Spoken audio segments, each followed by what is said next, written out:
I'm appalled by what I just learned.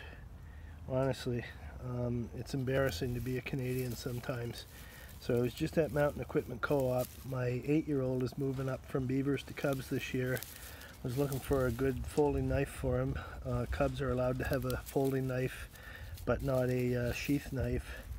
And they pretty much had nothing in stock other than Swiss Army knives, which I've always recommended against them because it's better to have just a simple folding knife rather than one with all these things sticking out of it and whatever. So apparently there was a ruling in January of this year by the Canadian International Trade Tribunal that a knife with a quick open mechanism like this with these studs on it, so it's illegal to import those into Canada now, which is basically every kind of folding sportsman knife in existence is no longer allowed to be imported into Canada, which is just absolutely ridiculous. So I'm going to have to cherish these knives. I used to have one just like this one with serrated on it as well.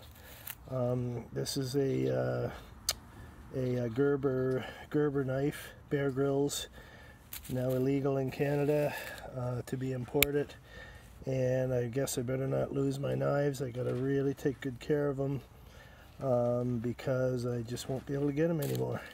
I'm gonna have to do more research into this CITT ruling and find out if it was driven by the government of Canada or just some governmental body or whatever, but this is just absolutely ridiculous. I can't believe it. It's embarrassing to be a Canadian.